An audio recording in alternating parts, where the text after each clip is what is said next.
gentlemen, it's that time of week again. It's time for the Monday Weekend Wrap-Up.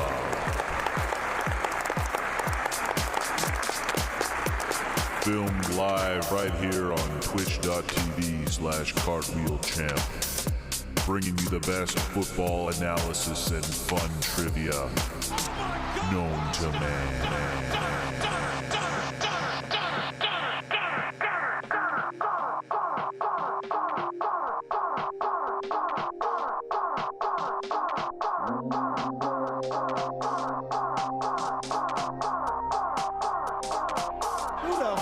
That guy. I don't know. The Monday Weekend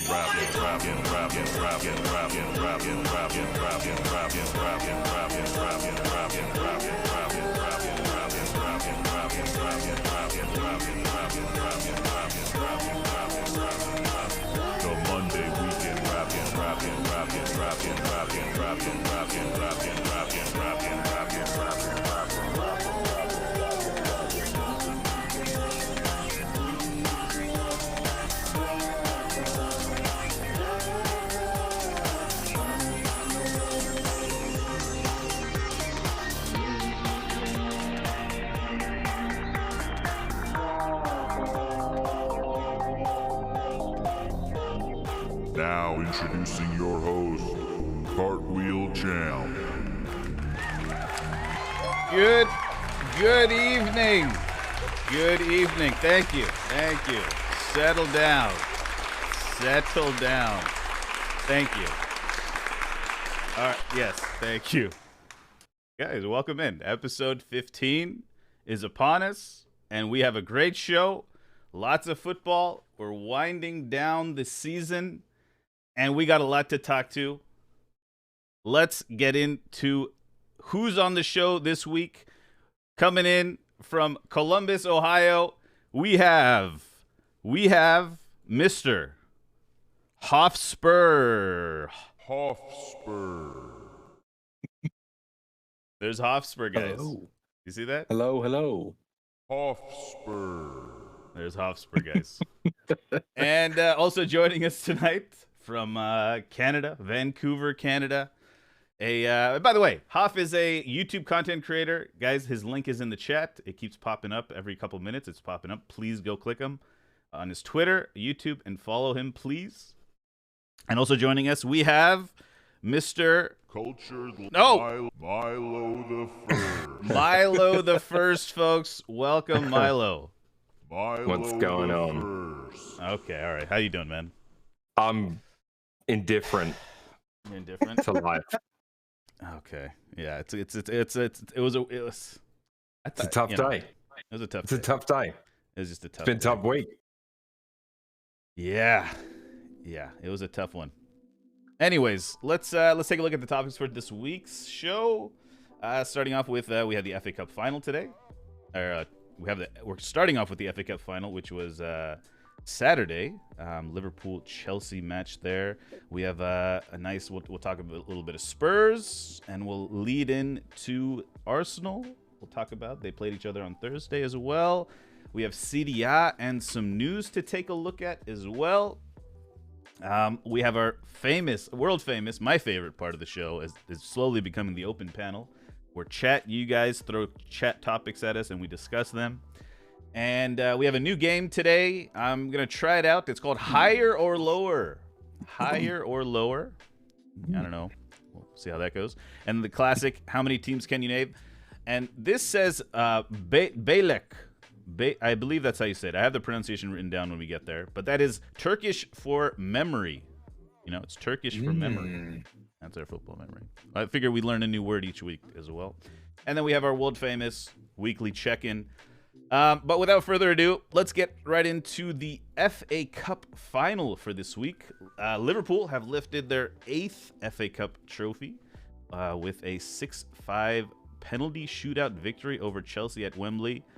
Jurgen Klopp has become the first German manager to ever win the competition. This is a replay of the Carabao Cup final, which also went to penalties. Mason Mount penalty being saved by Alisson, and Tsimikas putting away the ultimately game-winning penalty. What are your thoughts on the game, Hoff? It just didn't have the pizzazz that I was expecting. It looked like two tired teams, and it was. That's pretty much what I expected. I was floored when Mane's penalty got saved. I thought for sure that was going to be it. That was a good save by Mendy. Kind of a bad penalty, but yeah, it was just overall, it just looked like two tired teams that were just trying to play it out. Countryman on countryman. Mendy and Mane. Milo, any thoughts on the game there? Yeah, not a great game for neutrals. I didn't think. 2 shots at target piece. I thought Diaz, he's a standout player for them at the moment, isn't he? Player of the match, came close. Yeah, he came pretty close. Robertson had a great chance as well. I think that came off the post, though. That far post volley. Yeah, and then Liverpool edging it on penalties. Not a very entertaining cup final. Sometimes they are, sometimes they're not. I remember going to Arsenal Man United in 2005. That was it wasn't the best final in the run up to the penalties. Yep. So sometimes they can be a bit like that. But you got to hand it to Liverpool. The job's done. Domestic cup double. It's very impressive, really. Quadruple still alive. That's pretty unbelievable, in my opinion. And the domestic cup double reminded me of '93. So Arsenal beat Sheffield Wednesday. I'm gonna just a couple of good things about Arsenal. Getting them out the way first. No, go for it. Jurgen Klopp, he's now the second manager to win the European Cup, Champions League final / Championship final, FA Cup, League Cup, and English top flight title with the same English club since. You guys know? I missed the question, so I was reading the comments. Sir Alex was him and Klopp are the only people to do it with one team to win all those trophies. So he's a nice company there. This is only the third FA Cup final to go all the way to penalties, and I think you mentioned one of them: Arsenal United 04-05, and Liverpool West Ham the year after that actually went to penalties as well. One last thing, we have Thiago Silva. He's become the oldest player at 37 years old, 234 days to start an FA Cup final game since. Do you guys know by any chance who it might be? 1953. He was 38 years old. Stanley Matthews for Blackpool. Correct. Nice. Correct. Yeah. Yeah, it was good. So now the quadruple is on for Liverpool. We'll talk a little bit more about their league title race with Man City a little later. But what do you guys think? You think it's possible to do the quadruple now? I think it's going to sound weird, but I think the hard part's done. The FA Cup and the League Cup are so random. I'm not taking away from the league and the Champions League. The league's going to require a little bit of luck, and obviously some City stuff comes into play. Champions League's a one-off, and I think they had a good run to the final and a favourable run to the final, maybe you would say. I don't know, but I know that's been talked about a bit. I'm not taking anything away from them, but yeah, it's doable. Yeah, it's doable. You think they'll do it, Hoff? I think they'll take all the cups. I think City still wins the league, but it is possible. I don't think that they can get the league. I hope they don't get the quadruple, just purely because I don't want to hear about it forever. Right. I've still got a few years left. If this Liverpool side wins the quadruple, are they better than the Invincibles? The Invincibles wasn't just about the trophies they won; it was about the football they played. And I think I've still not seen a team in England play football like that. All right, sorry. I was kind of a, I was going for one there a little bit. All right, here we go. Next up, That's all we right. have. We'll talk quickly about Tottenham Burnley first. It happened yesterday.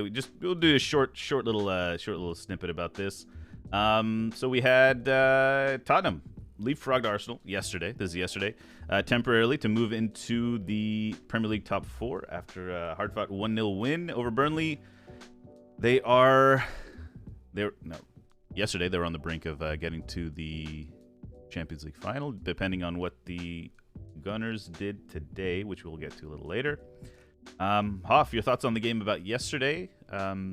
Kane penalty and extra time of first half, I believe, was the deciding goal. It was. I said it a few weeks ago. Like, those are the games that are the Spursy games, and it wasn't. So, I'm happy. That's all I can say, really, because it wasn't that memorable of a match. Do you honestly think it was a penalty? Do you think that's a penalty? I've seen it called many times, and I've seen it not called. I have no idea. I know as much as the people making the calls know. Yeah. I haven't seen the penalty decision. I haven't seen it yet. It's like What was it? I Can only you asked. describe it?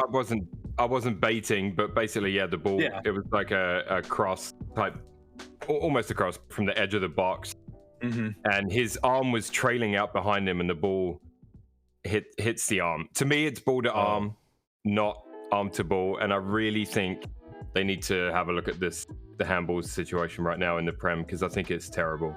Like, it should be. We talked about it last week, I think, a little bit. Like, for me, it should be more like hockey, where there needs to be a distinct motion of your hand or your arm to the ball, not someone crosses it at 40 mile an hour and it hits your arm and that's a penalty. That's just bullshit. Right. So, well, I'm a little bit salty about that, but whatever. All right. Well, let's move on to let's kind of go back in time to last Thursday, which I don't know if that's going to help your salty situation here. In a pivotal North London derby, Tottenham registered a resounding 3-0 victory, and kind of reignited their push for top 4. They extend their unbeaten streak at home against Arsenal to 8. Now, Rob Holding, big moment in the match.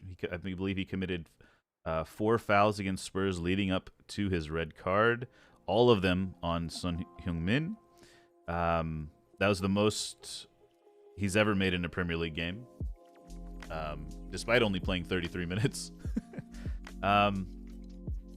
Hoff, just from a Spurs side, let's start with that.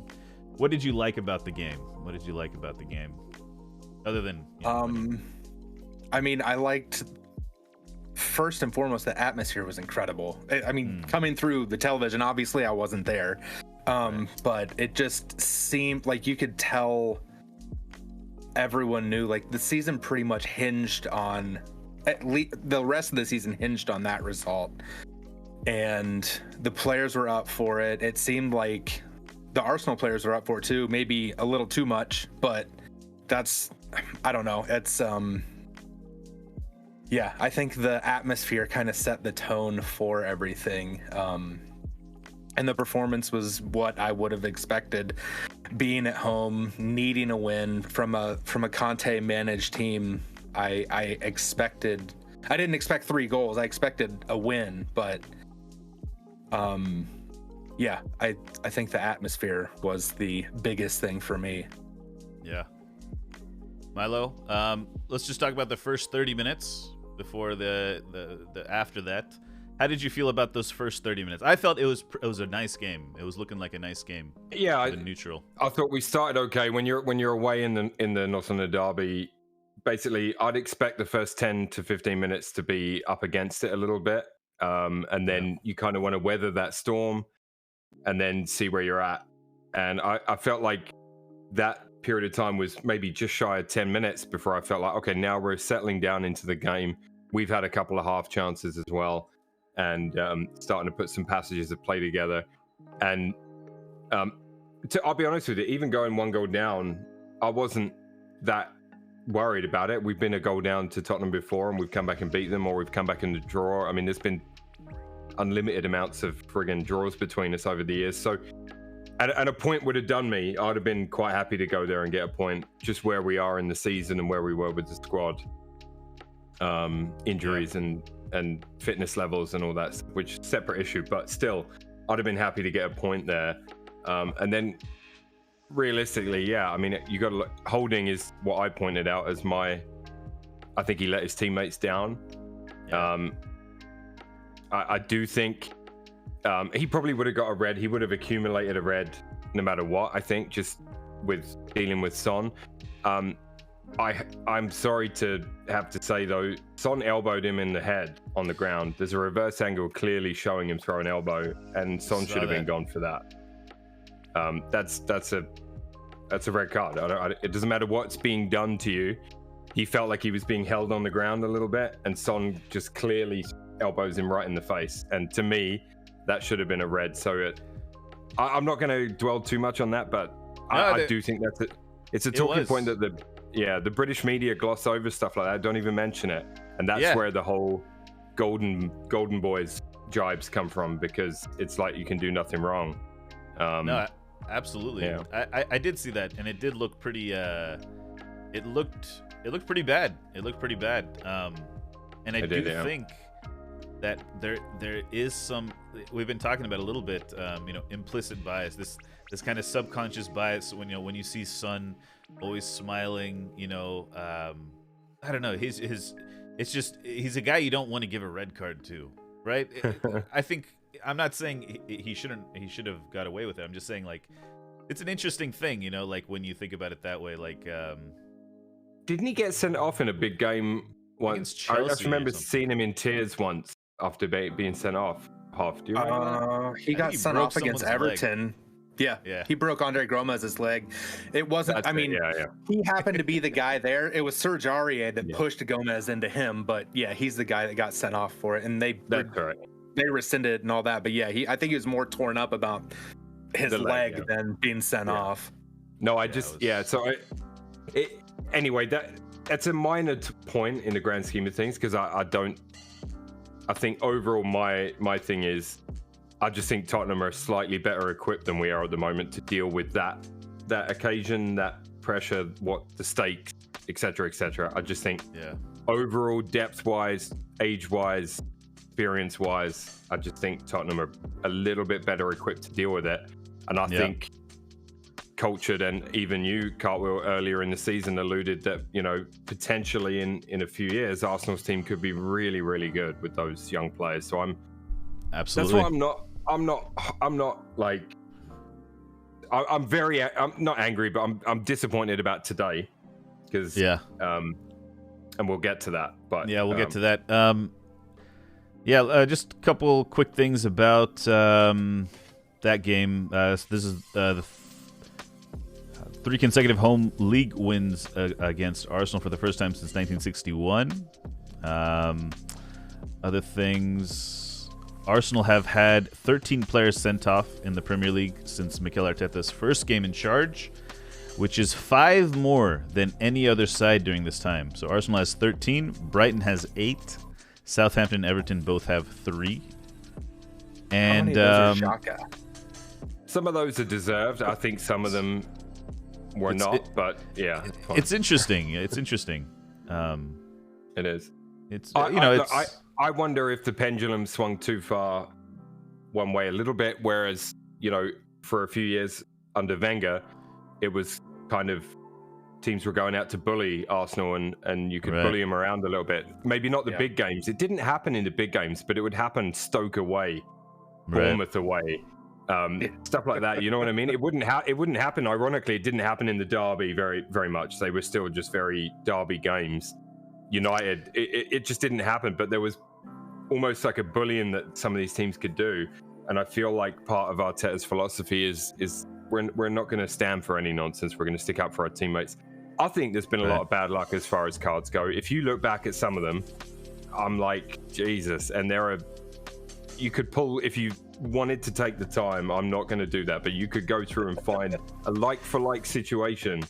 That's why people argue that is there an agenda? I don't think there is. I know some people do. Well, quick thing. Speaking of a similar situation, this is the earliest dismissal in a North London derby since 2012 November. Do you remember who saw red earlier than him? It was in the 18th minute. Someone saw red in 2012. Gosh. In the derby? In the derby. 2012. Lamella. It wasn't Lamella. I got a clue. That's correct. Cash is correct. Adebayor. Lamella was too long ago for Lamella, wasn't it? Yeah, I think it might have been. That was just I was going to say Gallus otherwise. Oh, yeah. Linmer's saying he didn't think Holding deserved red. And Greg is saying disappointment is worse than just angry. Oof. Disappointment means you know you can do better. Anger means you accept you're just awful. So I didn't see it again, but I heard there was maybe Holding kicked Son that wasn't punished as well. I don't know. A little bit. No like idea. A little kick. Yeah. I mean, yeah. I don't know. I don't know why that wasn't looked at, but I mean, they had the replays. The elbow for sure really that did annoy me, because if you take Son out that team, it changes that game, and it not only is it 10 on 10, you're taking off someone that's causing a lot of problems. quick thought. Shouldn't there be for something like that? That's borderline violent conduct by Son, right? That elbow. Shouldn't there? Can't there be some sort of what's it called? Regressive action. Retroactive. Yeah, retroactive. Mm-hmm. You know, like if something as clear as that, right? Where They he's used to be. They're there. They used to give bans and stuff. Because you can't really do anything with the points, right? You can't give Arsenal points. No. And you can't really. It would be tough to benefit the team he played against, but you could suspend him for 2 games or something. You know, you could. It would take him out of their next game, which could be their pivotal. next game. Yeah, which would be big. So something like that might be. I'm pretty sure they still have the power to do it. They just never do. Right. Because maybe it's political. They It'll don't get want political. to set a precedent, maybe. Exactly. Well, they put too much, I don't know if stock faith, I'm not sure the right word, too much emphasis on the in-game officials, what they do, because they never, they won't escalate yellows to reds after the game. VAR will do it, but after the game, they don't escalate yellows to reds. They don't. So they give the in-game official a lot of power. I think Hoff's hit the nail on the head. They don't want to undermine the referee. Exactly. Yeah, that's what it is.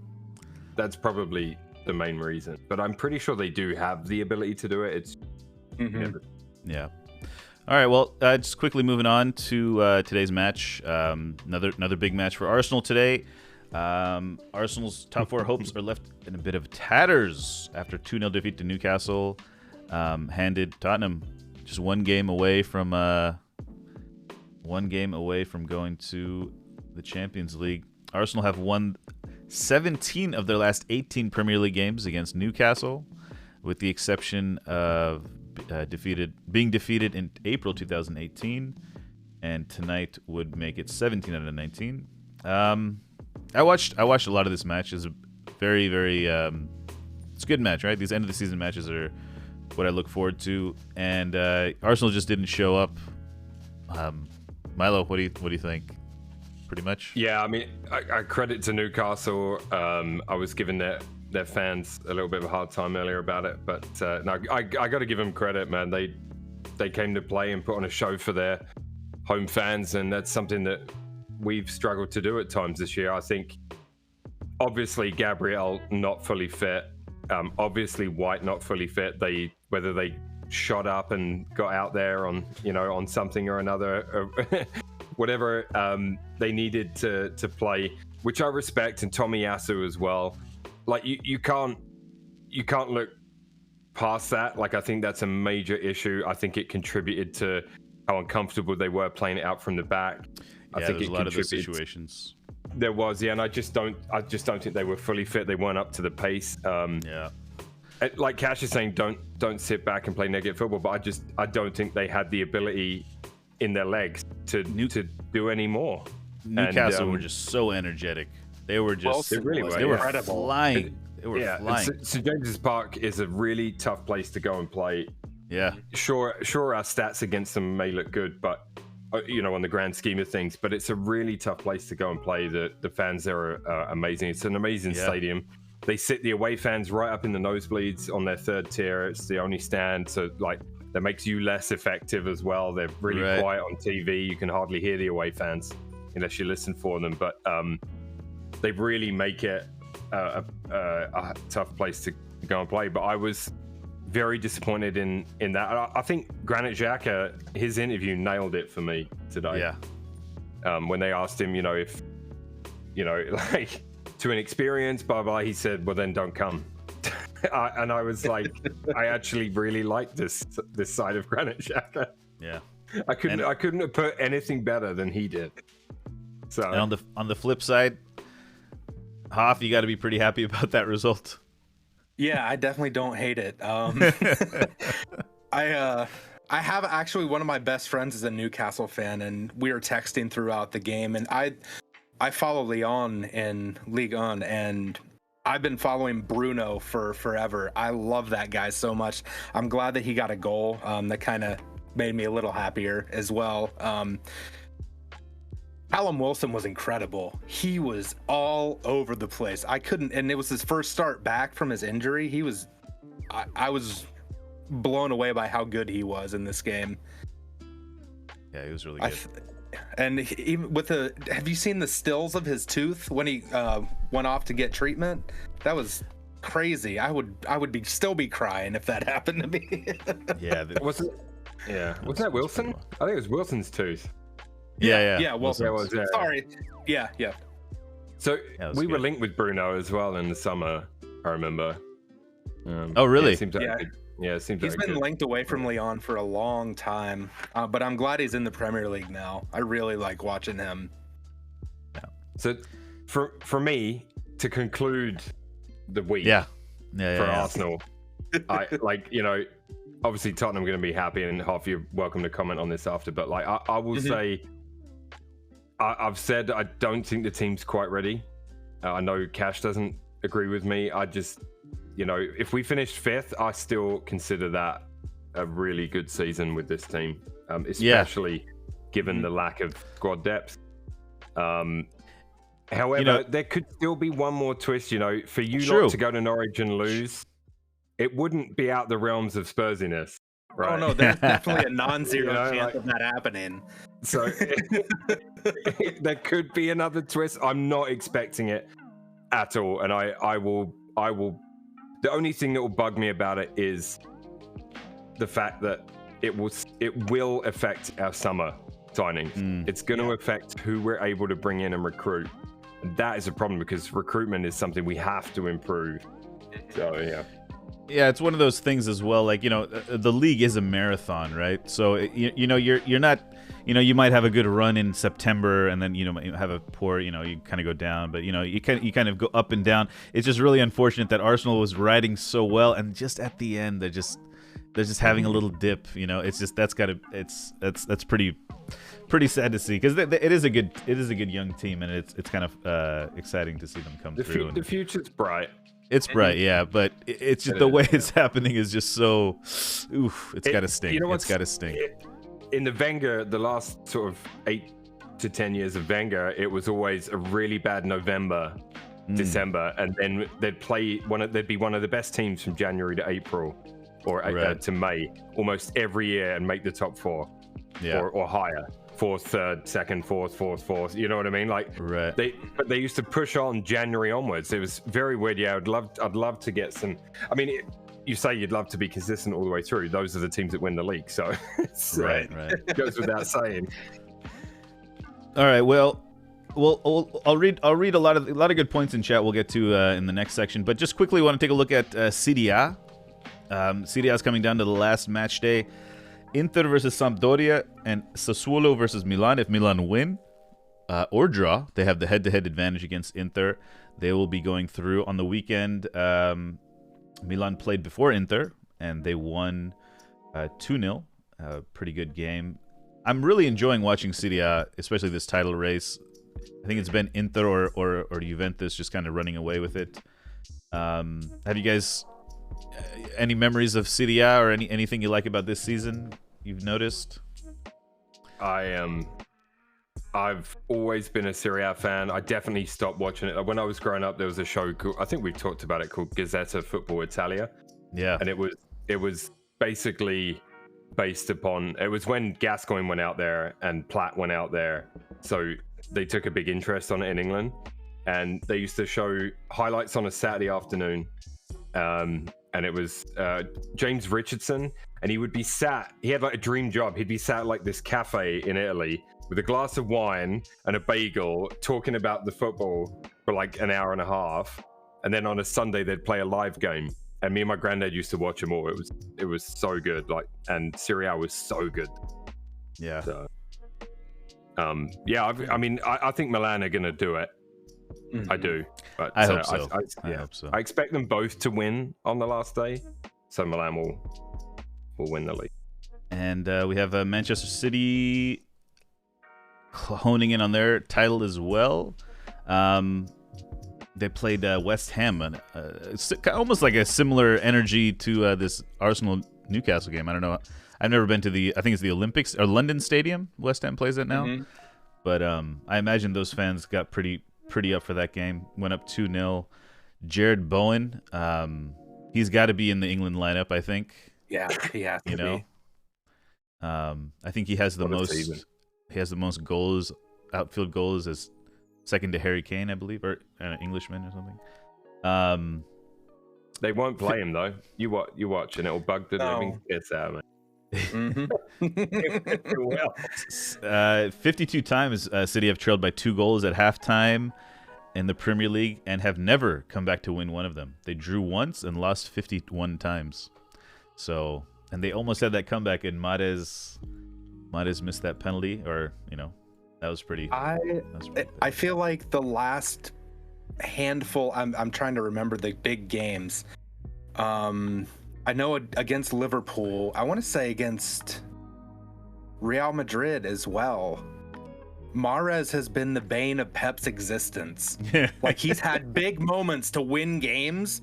He had that penalty. He missed a chance against Liverpool. He missed a chance against Madrid. And it's been, and I like Mahrez, but it's kind of interesting. Like, Pep could point to him and be like, "Oh, you're just messing this up, man." But there's been other moments too. It's not just on Mahrez, but it's kind of funny. Like, he's had chances for them to be free and clear, and it hasn't happened. Yeah. So, title race run in. Liverpool play tomorrow at Southampton. We watched a little earlier. Hassan Hudl said this is going to be like their Champions League final. They're going to do everything they can to put a twist in that title. And then, let's see, a little Everton play on Thursday. Burnley play on Thursday as well. So that's a big match there. And then Sunday, we got Arsenal-Everton, final day of the Premier League. Brentford Leeds, Liverpool Wolves, City versus Gerrard's Villa, and Norwich Spurs. So that'll be a good little final day there. Do you think Steven Gerrard will? It's City at home, so do you think Gerrard will be able to do it, or do you think it's City's day? Who knows? I don't know. And it depends on what City show up. Normally, after disappointment, you see teams just thrash their next opponent. I don't know. I think City will handle them easily. But I think Villa will be up for it for sure. But I just don't think they'll have enough. Okay. Yeah. It's gonna be tough. I think City are gonna pip it, to be honest. But never know what Gerrard can do. I know. And I just City are gonna be looking to bounce back after the West Ham game, and then Liverpool got one eye on the Champions League. Yeah. And moving on to last more of a social topic regarding football. Very important day today. Jake Daniels has come out as the first openly gay British footballer. He said his comments were, people see being gay as being weak, something you can be picked on for on the football field. Of course, I'm aware that there will be a reaction to this, and some of it will be homophobic, maybe in a stadium and on social media. It's an easy thing for people to target. The way I see it is that I'm playing football, and they're shouting stuff at me, but they are paying to watch me play football, and I'm living my life and making money from it. He's only 17 years old, from what I know. Pretty momentous day. Momentous. I thought there was a player back in the late 90s, early 2000s that had come out, but maybe I was wrong. Oh, I don't know. Since 1990 was I can't remember who it was. I saw it earlier today. His name is escaping me. I'm looking to chat to see if they're helping. All right. Well, yeah, it's some news I think we have to cover today. It's an important thing for that the LGBTQ community, it's good. It's good. It's good for football. Inclusivity, less homophobic in general. Apparently, Idriss Gueye, I don't know if you guys heard about that story. He is in France around this time of month. They wear rainbow-colored numbers, and the past 2 seasons he's opted out. Basically, he's kind of skipped it, and it's been a little controversial. And it's interesting that this is happening today as well. I think it's Gay History Month. Pride Month. Something this month as well. So I think that's why it's all. I don't know enough about it. I'm curious why he's taking his stand now that he's in France.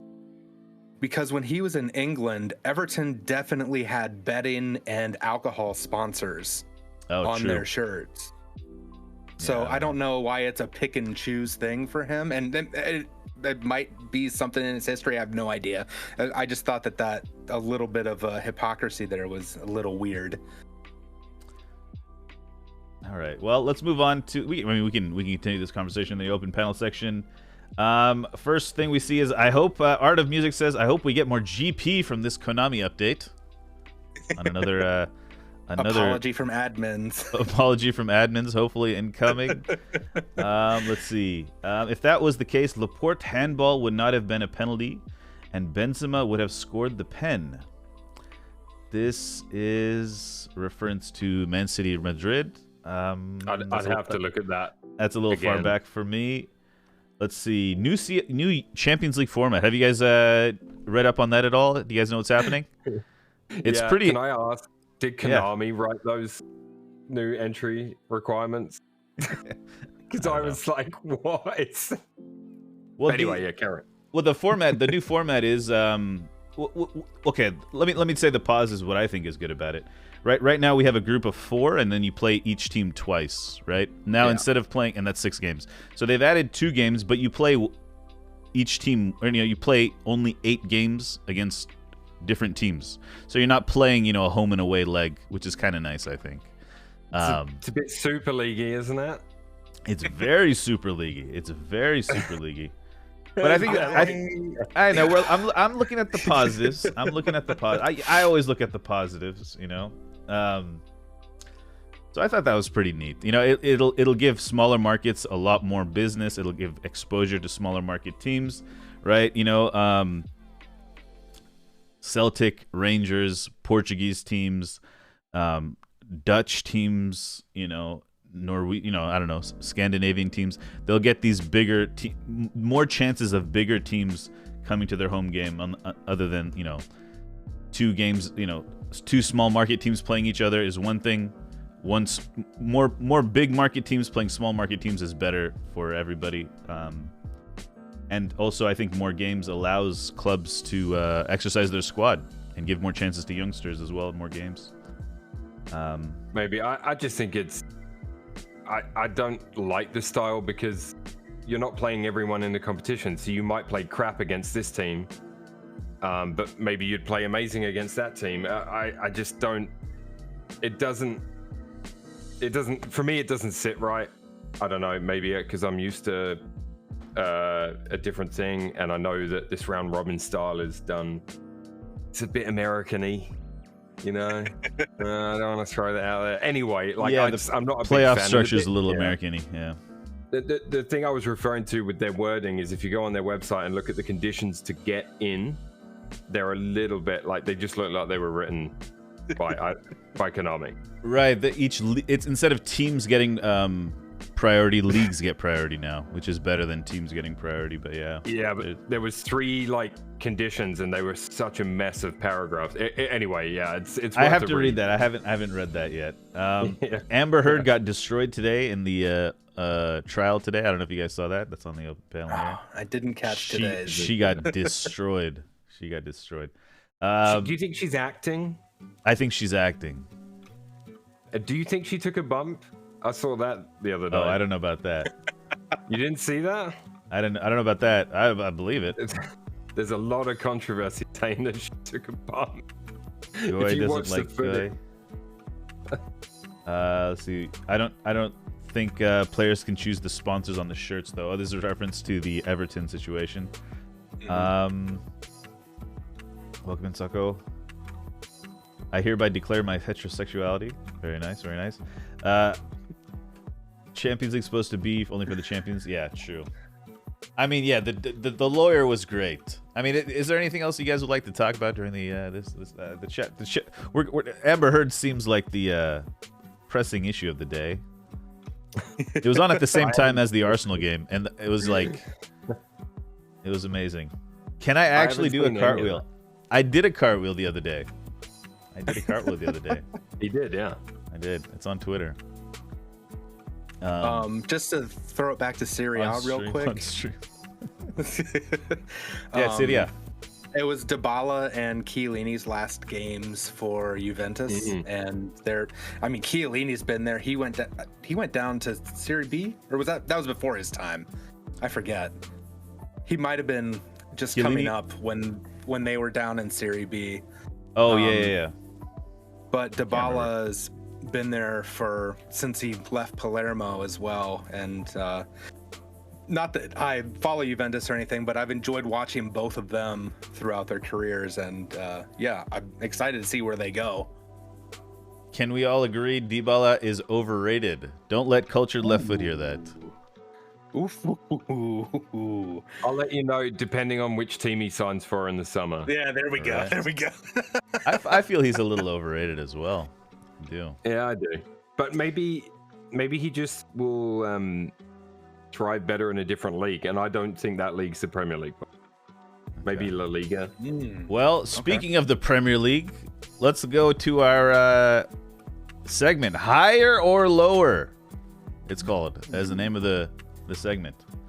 I am going to tell you first. Actually, I haven't really thought this through. I'm just going to ask you straight up, whoever's closest, okay? I was going to give you a number and say, is it higher or lower? Okay. Let's do both. We'll do higher or lower, and then you guys guess what it is. All right. Average Premier League attendance, higher or lower than 35,000 people? And this is as of today, you know. As of today. Okay. As of, now. This season. Higher or lower than 35,000? Chat, higher or lower? How about this? What are the follower emotes? I'll go higher. Lukaku is higher. Something else is lower. Okay, you're going higher. Okay. 35,000, you said? 35,000. Higher or lower than 35,000? 1, 2, 3, 4, 5. I got six teams, maybe 8 teams with a capacity larger than that. It can't be far below or above it. If you're going higher, I'll go lower just to be the other end of the All right, argument. it is higher. Okay. Now, do we have a guess? Throw a guess out there. Chat, throw a guess. Everyone in chat got it right, by the way. That was 38,150. 38,150. Very specific. Okay. Hoff? 43,200. Ooh, great guesses, guys. Let's see. We have 39,600, 37,500. Okay. Milo is the closest. There is someone in chat that is closer with 39,677. Mads off by 77. Very nice, very nice. Let's move on to what was the lowest attendance of a Premier League game this season? Oh gosh. I will remind everyone. Yeah, well done, Matt. The game, because I might be able to guess the game. You could pick the game. I will remind you guys. Okay. We did have COVID restrictions towards the beginning of the season. Ooh. Okay. Okay. We did. That changes my guess.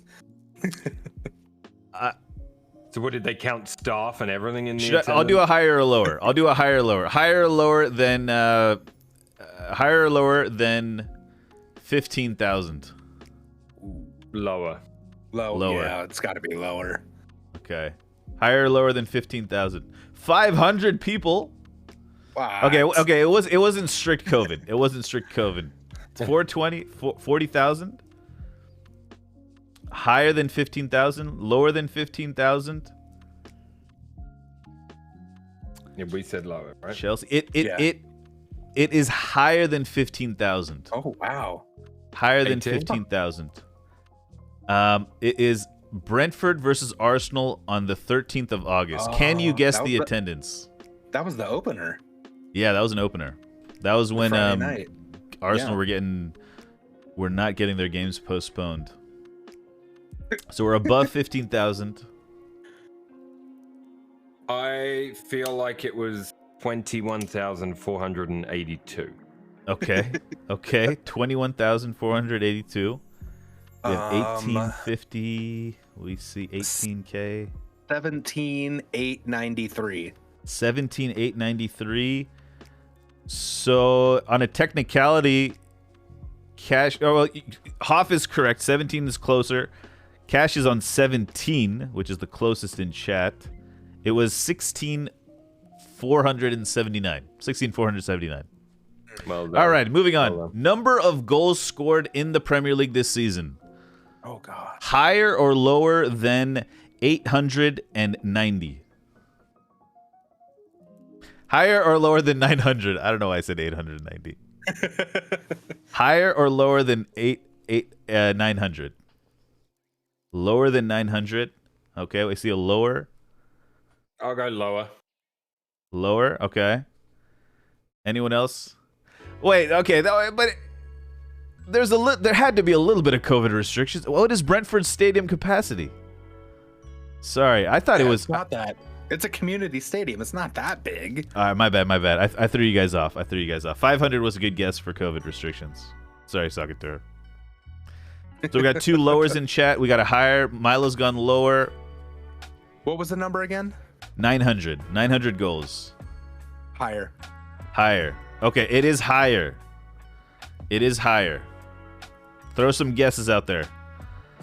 936.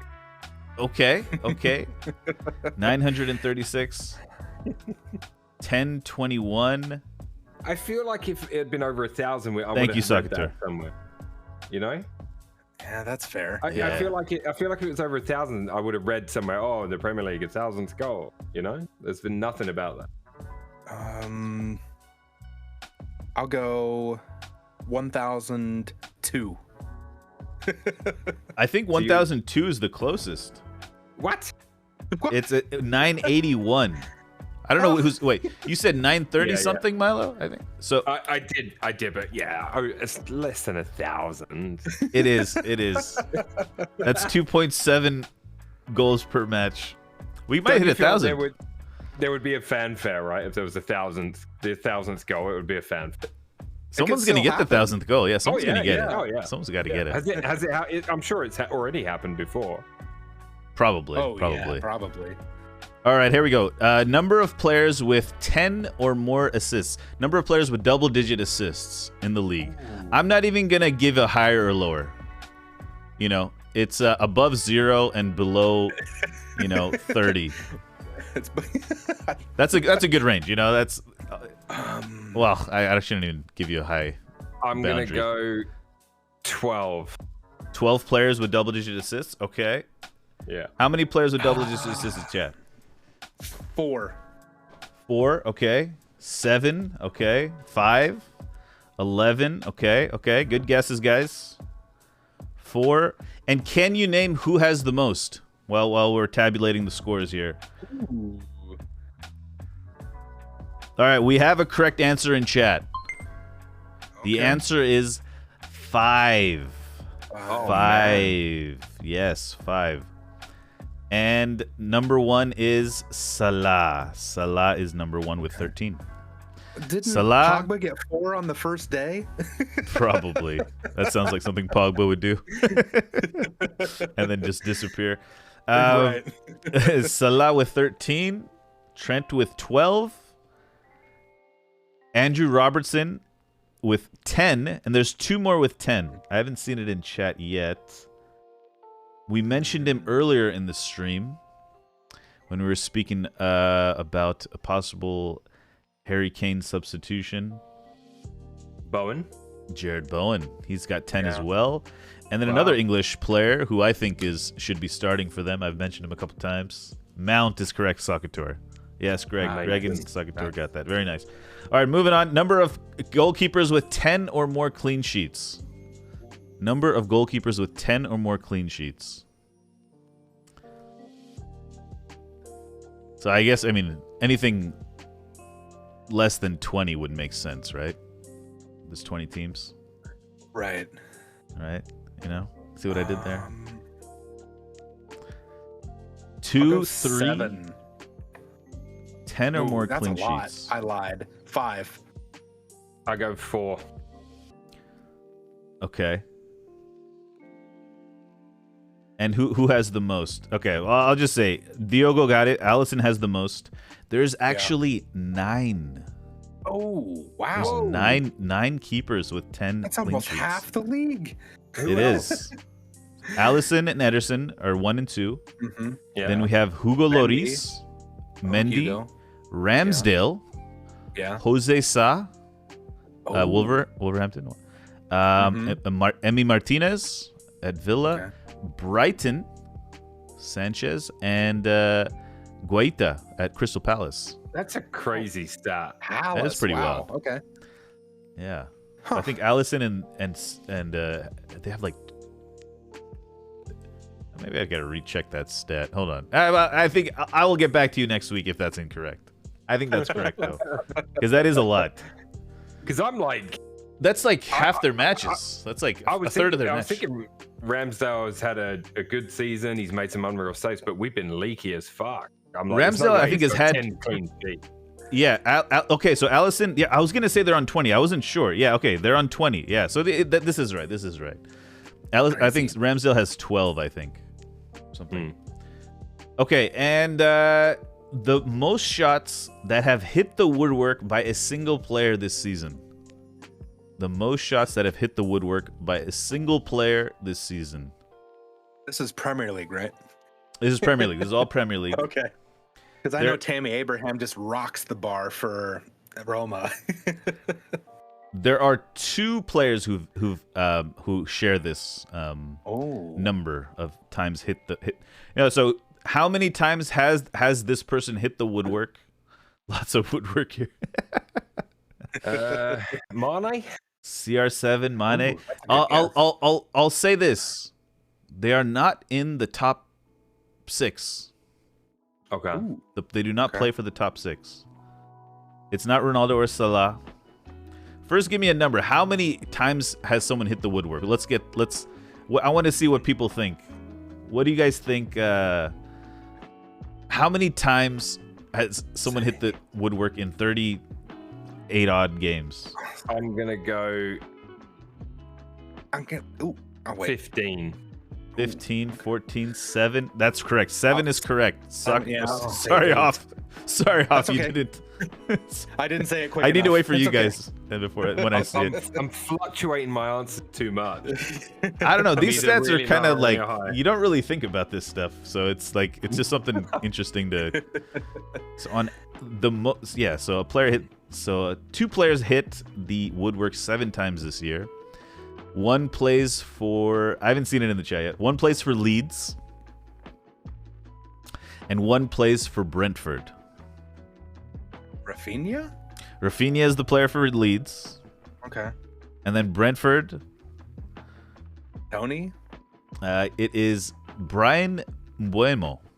Brian Mbuemo. Okay. Yeah. We got 2 more. Over under most passes played by a player this season. 2,600. More or less than 2,600. 30. More or less than 2,600.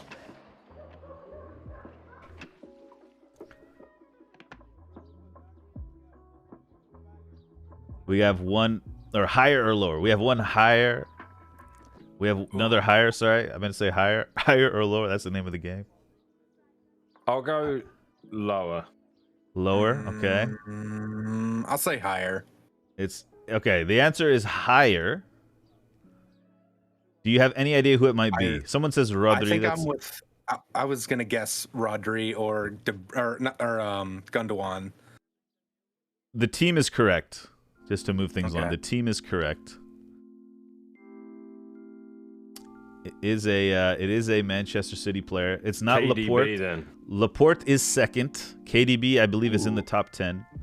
Is it Diaz? It's not Diaz. We're Okay. very close. Super close with Diaz. It is a City player. It is a City player, Sakatora. It is Cancelo, Joao Cancelo. Oh, He has okay. 2,872 passes. I don't know what that averages to a game. And last but not least, guys, we have the player with the most tackles this season has made more or less than 100 tackles. More or less than 100 tackles. 100 would be about 3.8 a game, right? Or something like that? No, that'll be 300, 3.8 a game. More or less than 100 tackles. Higher than 100 tackles? I'll go lower. Lower? Okay. I'm just looking at Cass is higher. Hoff says lower. Basically 3.8 tackles a game. Higher or lower? Yeah, I'll go higher. I've been wrong on all the others. Might as well be wrong on this one. Higher is correct. Hey. And I'll just give you the numbers. We have Jean McGinn with 102. Oh, Wow. the answer's there's 2 players with over 100 tackles. It's John McGinn with 102 and Christian Norgard at Brentford with 109. Okay. 109, yeah. Fine. Yeah, so that little kind of pigging back off of Cultured's Premier League review. Couple more Premier League review trivia. Alrighty, Nice. Moving on to this week's How Many Teams Can You Name? There we go, boys. Chat, please, numbers of your guesses only, please. Only 3 tackles game. What is Sasaki? Yeah, exactly. I'll block chat. Our a good player idea. this week is There we go. Peter Crouch. Yes. Peter Crouch. Peter Crouch. Peter James Crouch. While you guys are guessing, I'm going to read a little bit about Peter James Crouch. Born January 30th, 1981. He is one of 32 players to have scored 100 or more Premier League goals and holds the record for most headed goals in the Premier League. His play style, a tall forward with a slender physique. Crouch was known for possessing a good first touch despite his stature, as well as an eye for the goal. However, he was also well known for his lack of significant pace, strength, power, and athleticism, while his movement occasionally came under criticism in the media. Although generally known as Crouchy, other nicknames have been given by fans in the media in England and have included Robo Crouch and Crouchinho an ironic use of the inho suffix, meaning little in Portuguese, and used by many Brazilian footballers. He has also been referred to as Mr. Roboto by Univision's commentators, as Pantera Rosa, the Pink Panther, by Fox Sports and Espanol commentators. How many teams can you name of Mr. Pantera Rosa? He has the I'll give you the number 1, 2, 3, 4, 5, 6, 7, 8, 9, 10, 11, 12 total. 12 total. Peter Crouch. All right. Do we have a guess? We're seeing Soccer Tour has 11. Holy Lord. Yeah, wait, he's a Crouch fan, isn't he? Oh, you are? Okay, but you can't. Oh, are you really? Okay, and you can't, like, if I played for LA Galaxy and then I moved away and I played for LA Galaxy again, that counts as one. Just to of course. Yeah. Of course. Okay. Okay. We have 4, 5, 6. I guess he was not crouching much. That's kind of funny. Yeah, he probably did have to crouch a lot, didn't he? Are we counting England or no? I wasn't counting England, so that's what is it? That's let's 13. scrub that one out. Okay, no Scrub England, that no one. England. Okay. No England. Look at him holding that putter, though. I mean, that is just. Let's go back to that one real quick. Look at this.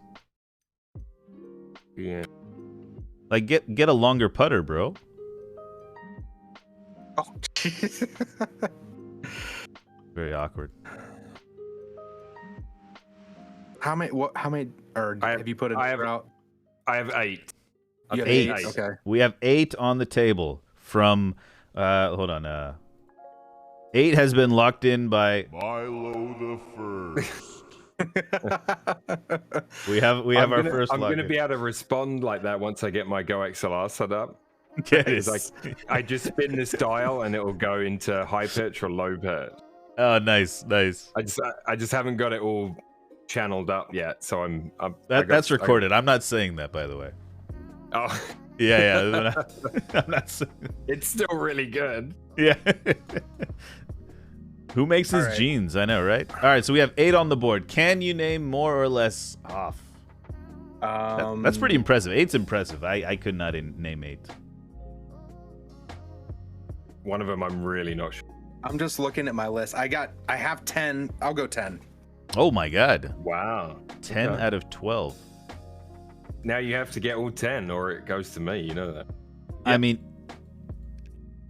actually, I think you could. Yeah, I think 10 is the 10 seems like okay. You want to go for 10? Do it. Alrighty. 10. All right, here we go. Question before you start. Hoff, Yeah, why yeah, wouldn't yeah. you just go 9? Because I went 8. Why would you make True. it harder for yourself?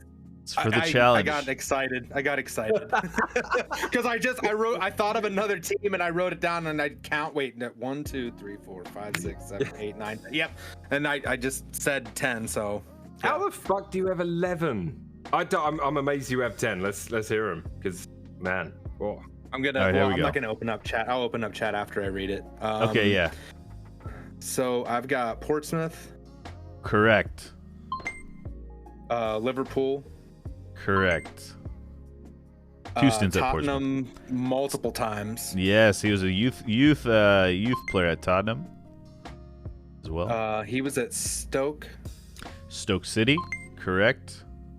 Southampton, Southampton is correct. QPR, QPR is also correct. Aston Villa, Aston Villa is correct. Norwich City. Norwich is also correct. A short loan there. I didn't have that one. Burnley. Burnley is correct. Okay. That's And- 10, I believe. Or no, that's not. That was 9. I have one more. Yes. He went on loan. Oh gosh. And These this are the tricky ones. This is out of left field. He went to Dulwich Hamlet. Yes, he did. Very nice. I'd never heard of that place. I How don't the know hell how do you know that? I He was still at Tottenham when he went out on loan, I Yeah. think. Yeah, he was. Wow. It looks like he went on loan before any appearances for Tottenham. Yeah, he's just Dope. one of the kids. And he went on loan. He started his career at one club, and he went on loan again while he was at Tottenham. Sakator, anybody in chat know the last two? It This is your looks time he's around to- London. Anybody want to name it? It's gonna be a weird club like Reading or Brentford or something. It is Brentford. Brentford is where he started his Brentford. career. 1991. The final club. Wow. Who was the guy on Baywatch? Back in the day? Hasselhoff? David Hasselhoff. It rhymes with his last name, kind of. What does? Hasselhoff. Oh, the last club. It doesn't rhyme with it. It's similar. It's a near rhyme. It's an I rhyme. Is that what's called an I rhyme? It looks similar. It is IFK Hoffenheim. Hasselholm. Oh, Hasselholm. Of course, I'm like- Hasselholm. I don't know what the hell that is either. Seems course. Swedish. Hoffenheim. Swedish? Yeah, it Swedish, sounds maybe. Swedish. Nice, man. Peter Crouch. Forever remembered in the archives of the Monday Weekend Wrap-Up. Oh, this isn't all right. Football training. Not. This isn't about training drill. This is just football memory, guys. This is Baylak. It's a Turkish. That's how you say memory in Turkish, by the way. Baylak. You know, we're gonna do different. You know, anything could pop into mind. I mean, look. Let's just go to the week. You know, we'll throw it into the weekly check-in as well. Any football memory pop into mind? Have you ever been to St. James Park, Milo? I have.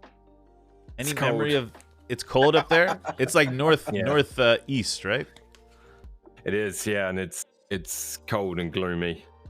You know, but the people are really cool. I worked with the Geordie for a long time, so he used to go up now and again as well. But yeah, I went to one away game at St. James's. I think the first beer I had was a Newcastle. Newcastle Brown Ale.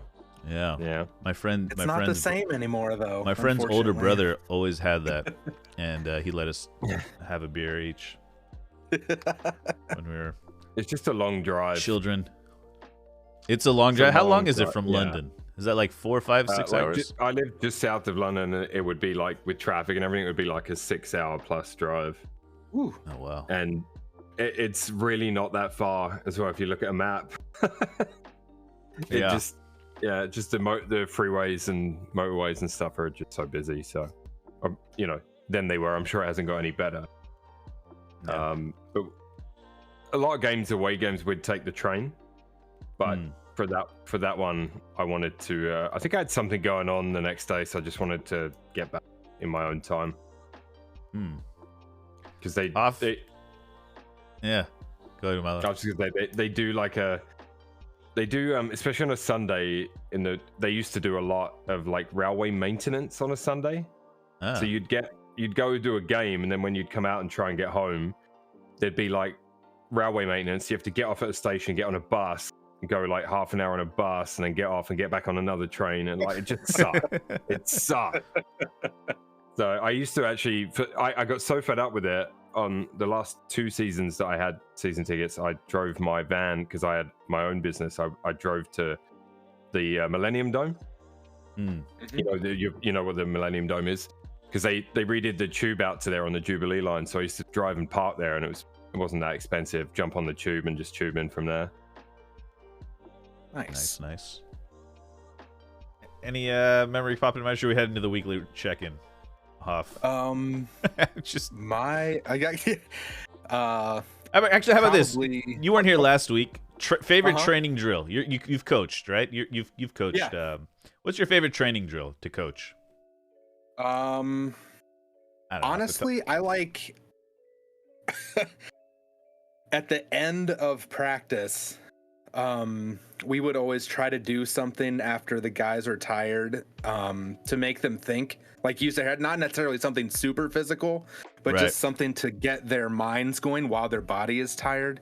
So we would make we would do penny tic-tac-toe. You just have like two, and it had nothing to do with a ball either. You just have two lines of two teams, and they each have like the training pennies, and they just try to play tic-tac-toe, but there's only a certain number, so you could only move them or move it so many times. It was kind of funny watching these like high school kids like trying to figure out, they couldn't remember how to play tic-tac-toe. They would just stand there and look at it, so we would like just be yelling at them like, get moving, your time's gonna run out. It was it's fun. That's pretty funny. All right, well, any best moment of the week for you guys? I got one. My best of the week, bubbles. I think bubbles just make everything look festive. And you know, You got this from the West Ham game? yes, how did you know? Because it's whenever they score a goal and at the start of each half they blow bubbles, because that's their song. Oh, well, yeah, so it's connected to Mark Noble. You know, I wanted to talk about Mark Noble. And he made his debut, I believe, in 2004 or 5. And you know, when I started watching Premier League, it was around that time, 2006, and I just remember him always being there. And he's probably and you know, him and I think Milner, they've just always been there. I want to say, and so it was kind of cool to see him you know, retire, one club guy. I feel like I watched his whole career, which is like pretty cool. And yeah, and when he came out, you know, he had his kids with him, and then bubbles. The bubbles just made it lightens the mood. It makes everyone happy. It's this alien looking structure floating in the air. Romero, do we have any bubbles? And yeah, I just have good memories of bubbles. Yeah, that's my best of the weekend. You guys got one? Yeah, you go first, Hoff. Go ahead, Hoff. It was a good week to be a Spurs fan. Oh, So, God. Low hanging After I fruit. give him the floor like that, you know. Low that's hanging. all. I'm not gonna rub it in anymore. That's all I'm gonna say. All right, that is a good week. That's definitely a good week for your team. Would I have said any different? Exactly. No. Yeah. Let's be honest, you know, like yeah. What are we doing? Good of the week? Yeah, your best of the week. You got one? Yeah, best of the week is the kids team that I'm training or helping to try. I just volunteer coach, and we got a really hard fought 1-1 draw on Sunday, and it just the joy on the goal scorer's face, because they hadn't scored for a few games. They got a couple the first game, not really sure how. It was just a much more open affair, and they got beat, like, you know, most of them hadn't kicked a ball. I think I've said on here before, like a month ago. So we've been really working with them on defending and stuff, and so they've actually the results, it's been less goals every time, and it was like they lost 1-0 last week. This week's 1-1. Now next week they're like, right, let's go for the win. You know, like are just you yelling? week by week. Are you yelling on the sideline? Like, what's your coach style? Yeah. Okay. Oh yeah, I am. Kicking and I am. screaming. I one of the other coaches was running the line, and because I went and stood the other side, so I like to be in line with their defense. So when this halves switch, I walk to the other side of the pitch, so I'm not standing on the other bench yelling. Yeah. And their lino was there because the linesmen are provided. The ref provides the flags, but you each supply a line person just to run the line. And I was talking to him, and I said, like, I'm kicking every ball out there, like in my head. Like, it's just yeah. Even Mumera was like yelling on the sidelines on Sunday. It was great, yeah. I mean, I remember. All the different fields and just parents on the sidelines. Just getting into it. Worst of the week. We got a worst of the week. Anybody? Don't have to ask me. Okay, we got that one. It's kind of a vice versa situation there. That was, yeah. You got a worse off, or you've had a good week, mate? Maybe you just had a no, good it's week. it's just been a great week. Can't It's just been a complain. great week. Any quotes of the week? Anything pop into mind? I've got one. Inspirational words to get pumped up from? Go for it. Yeah. This made me laugh more than it should have, considering my age. Okay, that's all I'm gonna. Male bees die after mating, right? This means their life is just like a breakfast cereal: honey, nut, Cheerio. Oh my god, that's pretty good. That's pretty good. It made me laugh more than it should have. That's pretty good. That's pretty good.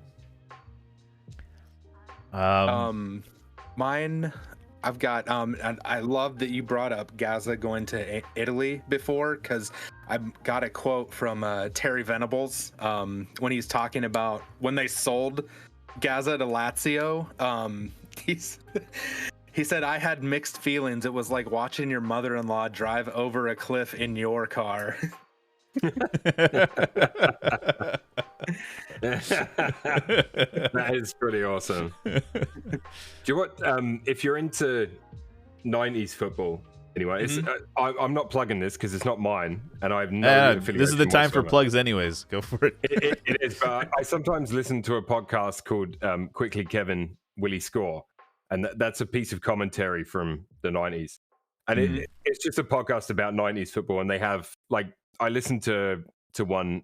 I'm way behind, so I listened to one from last year, and they had Stuart Pearce on there, and it was just brilliant listening to his stories about, missing a penalty, and obviously he was famous for that, and then re-scoring one against Spain at Euro 96 and one against Germany in the same tournament, although we lost that game. And there was just a really funny moment where they said, because you missed one in Italia 90, when Southgate missed one against Germany, did you go and talk to him? He said, "Oh yeah, of course. Like, I was consoling him. Like, I've been there. I've walked in those shoes. I've made that long walk back from the penalty spot."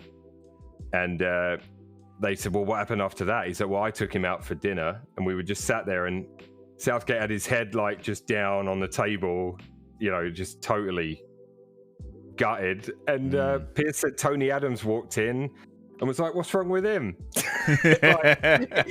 He's like, "We all know he's the German. Just get on with it." I love hearing about those, those things so much about from watching, and then you hear an insider's take on it. Like, it's so cool. That's cool. What's it called? The podcast? That was called Quickly Kevin, Willie Score. Quickly Kevin, Willie Score. They do a lot of quizzes. They do a lot of I like I said, I have no affiliation with them whatsoever. I find it quite amusing. It's not the best audio that you'll find or any of that. It's just, I like the topic, and 90s football was my jam. Any plugs we want to chat about? Any upcoming events? I mean, obviously all the leagues are coming to a close. Anything's popping up on the stream, on the YouTube, or just in life? Anything you want to talk about coming up? Hoff, why don't you go for it? Go on, Hoff. Lead the way, Hoff. Well, I am finally, by work and other stuff that's kept me from recording videos, is settling down. So, YouTube happening soon. I have to get my thumbnails and all that, but yes, the Sheffield Wednesday series is going to start. I was a little sad after they didn't get to this playoff final, but so in honor of that, their season this year, I'm going to kick off the Sheffield Wednesday series and hopefully get promoted. Nice. I have a question for you, Hoff. I like to question you football manager types, because I've had years where I've been obsessed with it and years where I haven't touched it for years because of my previous obsession. So, for my own sanity, can I, if I wanted to, could I load up rosters from like 92, 93 and play? There are, I'm not 100% sure where to find them, but I know there are guys on Twitter especially that make old custom databases. I know they talk about like the old, like the 99 champ manager and stuff like that. And I know that there are some older ones. I don't know exactly which ones, but there are older databases that you can find and load into your game. Ooh. Jeez. This Arsenal week's throwing you You're trying to recapture some other Some other time. youth. Yeah. I've gone back to the 90s. It's been a tough week. Yeah, totally. Oh, man. Anything coming up on the stream, Milo? Yeah, nothing crazy. I mean, I'm going to be eFootball a couple of times a week, Thursdays and Sundays. Obviously, you and I played each other last night. We won't say any more than that. Yeah. There was some excitement in the Twitcher sphere that we. I'm glad you that got we promoted. met. We both had promotions yesterday, Okay, yeah, which was yeah, good. yeah. Which is let's just put it that way. It was It just. was good. I didn't think you didn't even notice. I don't think, and that's why I typed in your chat because I was lurking while streaming, and I'm like, dude, we're playing. And you're Yeah, like, you "What, just we're popped playing?" in. I was like, what? We're playing. Yeah. I was like immediately. I was like, oh, why do I have this squad? Yeah, we're not gonna talk about it. So we But did, so this eFootball, sim racing. I'm doing some bits behind the scenes, but I'm taking a little break. And obviously, me and my wife have twins coming, and it's going to be within the next 3 weeks. Oh my god. So, Oh my god. That's good. yeah. So, 3 weeks. I have a new PC coming, which I'm excited about because I'm going to get a big performance increase for VR racing. And so what I'm going to do is I'm going to do 1 or 2 streams a week to begin with, and I'm just going to get everything set up how I want it. And then in the winter, once we're settled as a family and a bit more, a bit more of a routine going on, I'll start ramping up a few more streams. So I'll probably just stream. Maybe I'll stream, it'll just be a shorter one, So if you see me go live, come say hi. Absolutely. But I'll still be kicking it around. Like, if we do a hockey night or whatever, like I'm totally down. My wife, Mumera's great. As you guys know, she's very understanding and she knows this is my hobby. So Yeah. Good. It's good. I really am. yeah, I really am. She says, yeah, there you go. Alrighty. What do we got? We got Premier League wrapping up. We got Serie A wrapping up. What do we have? We have 11 more Saturdays of no Premier League football. What else? I'm away this weekend too, so I'm going to be watching that Sunday game in probably a bar somewhere. Okay, nice. It's a friend of mine's stag weekend this weekend. Ooh. Okay, cool. Yeah. Anything else you guys want to mention? Anything? Yes. Whilst I'm offline, or when I'm offline, like if you're offline and I got to get you involved in what I've been diving into the RP stuff quite a bit. Oh man, yeah. So I'm a cadet in 2 different servers right now, and one of them's crazier than the other. Yeah. I feel like what I'll do is I'll go in, make a character, commit some crimes while you're on. Just to give you something to do. Do you have enough to do? Dude, in Dream State, it's never ending. But in the other one, the other one would be good. Remnant 2.0. Check that one out. Because I know one of the devs for Remnant 2.0, and he's like, oh, I didn't know you did this. And I'm like, well, I'm just starting out. He's like, well, join our server as well. So I am. But it's really strict. Yeah. Getting into it's like the PD. full I couldn't sim. believe it. Full sim, like Full sim. Yeah, so value life, all that. Oh yeah, like it's crazy. Have you died yet? Yeah. Yeah, I got shot and killed on a call. I was on a ride along and I got Oh no. Well, we were in a big chase and I was doing all the call outs for radio on that particular one, which was kind of neat. It was part of my training. It's like you calling the roads and stuff or something, right? Yeah. So like now westbound on whatever. You're right. You know what I mean? Yeah. So just calling it out and it was crazy. And then they like span around. And like 4 of them jumped out. There's us 2. So like the guy I'm with just put the car like sideways. Right. We both got some shots off, but we both died. Then backup showed up. SWAT came. It was great. They pick you up and take you to hospital. Yeah, I'm definitely gonna stream some, but yeah, we'll see. I'd love to try it. I've watched a lot. I've never tried it. I think it'd be fun. Dude, there's guys that own like a bar. Like it's crazy. Yeah. Because like all really the stuff you can sell stuff that gives you buffs, right? Like some stuff like that, right? Gives you focus or like headaches go away or something.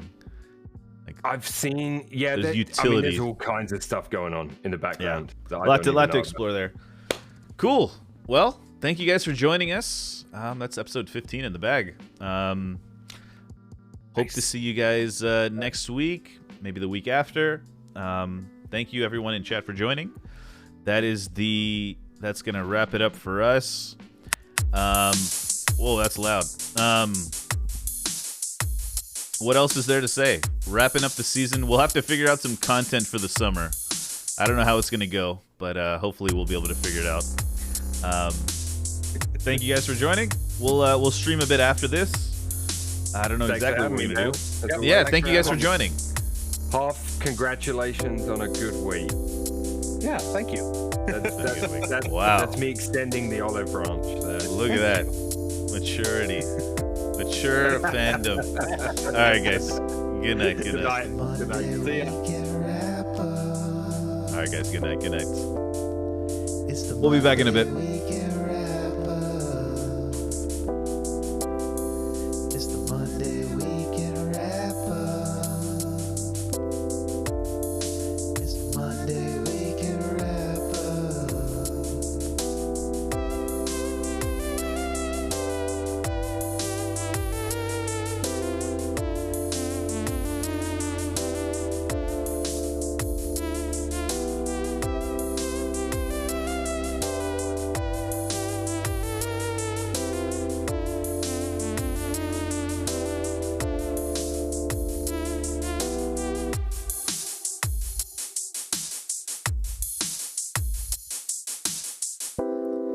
It's the Monday Weekend Wrap Up.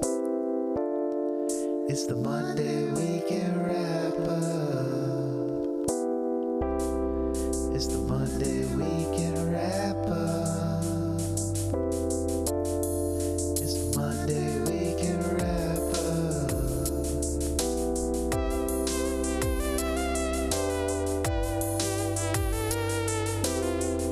Iran, you ask me that every week. You don't listen to the end of the show, huh? All right. I see how it is. Maybe we need to spice up the end of the show, you know? Maybe we need to spice up the end of the show. I'm staying on.